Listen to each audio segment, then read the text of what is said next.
Hi, I'm Carolyn Evans-Hammond and welcome to my tasting room.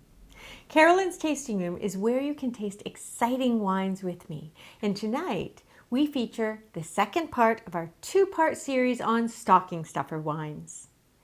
This is a diverse array of wines and each one has its own charms. More on that in a moment. So they include the non-vintage Oddbird Spumante from the Veneto region of Italy, the non-vintage Bleasdale Sparkling Shiraz from Langhorne Creek in Australia, the 2021 Julia Florista Red from Portugal. Let's taste.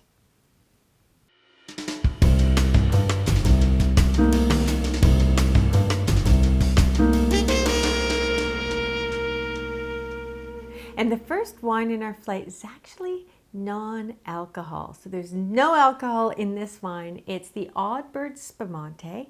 It is a wine from the Veneto. So it's perfect for, Prosecco lovers out there who might not want the alcohol in the wine. This is made from Glera, just like Prosecco. And the fruit for this wine actually comes from DOC and DOCG vineyards in the region. So we'll be looking for those, that characteristic, which is the pear scent that you get from Glera. This is also, it doesn't have alcohol, and the way it's removed is a patented way that I'm impressed with, because the thing about this wine is actually, it isn't stripped of character. There is complexity. So see for yourself. Pour yourself a glass and let's take a look. The color, pale straw, which you'd expect, sort of maybe silvery inflections. It's very pretty, very clear, very bright, which suggests stability. Now on the nose, do you notice that? It's not just single note. There's things going on. Yes, the pear is there. Do you notice that? Sliced pear maybe? And a little bit of, dare I say stoniness, a hint of limestone or something like that, which I like, which you can get in good quality Prosecco. And I think there's a whisper of that here. So let's taste. Sweeps in, bright acidity, lit, mouth-filling, tastes a little bit, like liquid light, which I love. Beautiful balance, nothing sticks out. The acidity is there, but it's not shrill, is it? It's not too tart. It's just lifted and bright. I love that. Vivacious. Let's have another sip. It's also, the flavors are not too fruity.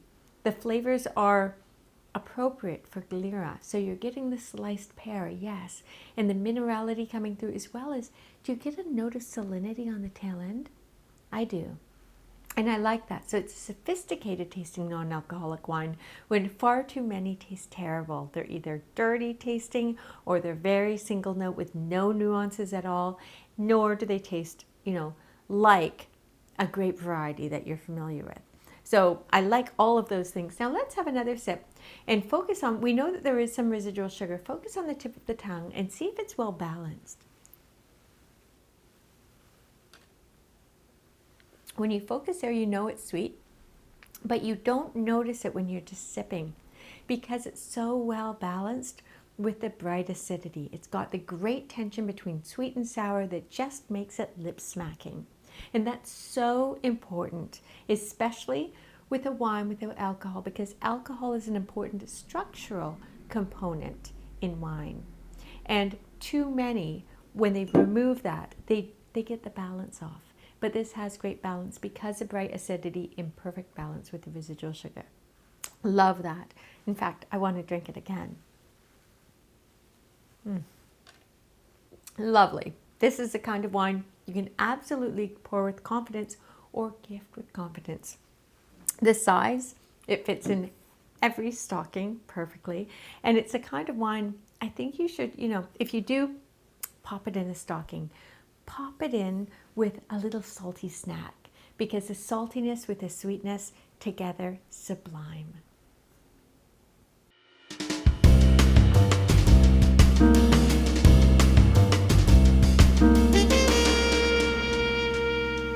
And the second one on our flight is a bit of a cool curiosity.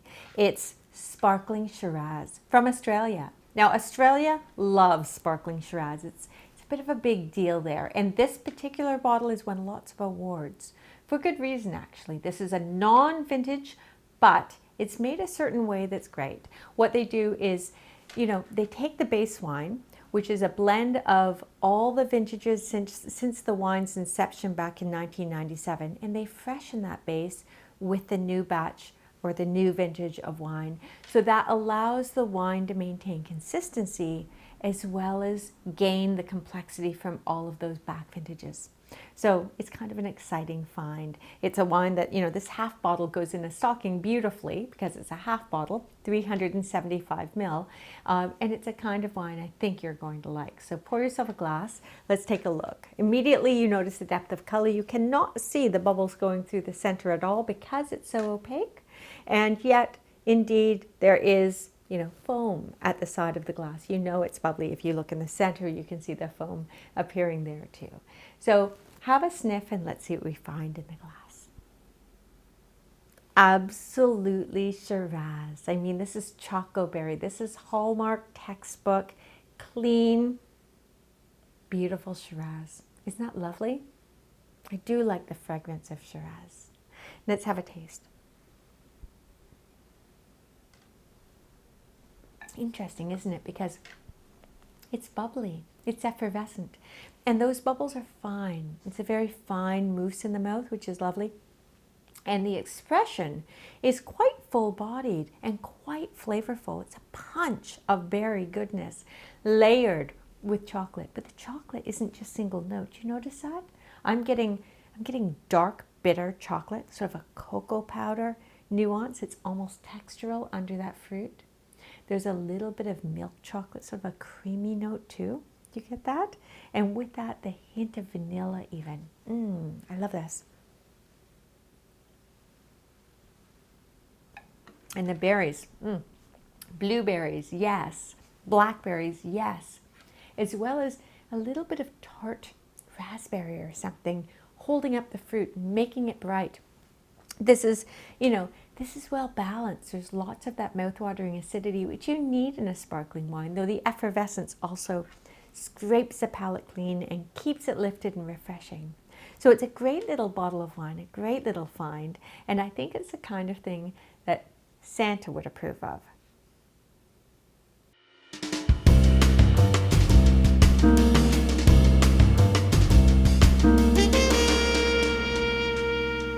And the last wine in our flight is fabulous. It's an inexpensive jammy red from Portugal that's really easy to enjoy. It is only $10, it's $9.95 or something like that, and I think you're gonna love it. So pour yourself a glass. Notice the color, great depth of color. Now this is a blend of indigenous grape varieties from Portugal. Portugal is becoming quite known for its good value in the glass made from indigenous grape varieties, and that's what I think we've got here. So great color, it's quite opaque, suggesting ripeness and concentration, which we'll find on the nose and palate. Give it a swirl and let's have a sniff. Is that what you thought it would smell like? It's quite savory, isn't it? So yes, you're getting blueberry pie and jammy notes like that, but you're also getting, are you getting black olive? I absolutely get black olive as well as crushed hazelnuts. So I love that tension between sort of sweet fruit and savory goodness. Let's have a sip.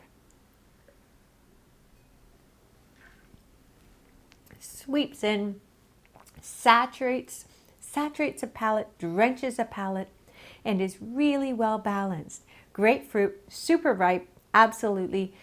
There is a hint of residual sugar, which you can notice on the tip of the tongue, but it's beautifully balanced with every other component in the wine, making it taste just so drinkable. It's a kind of wine that makes a fabulous cocktail style wine.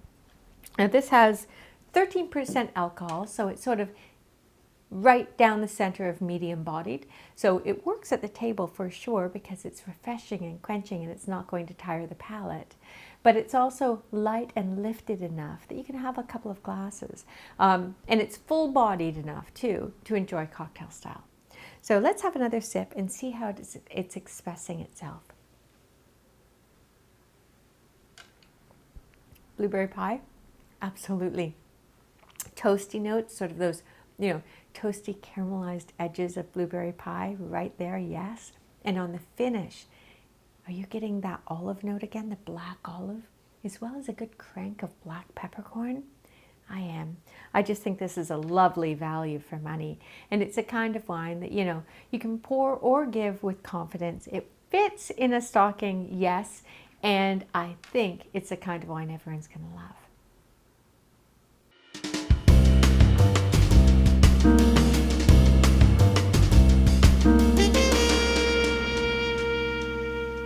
So there you have it.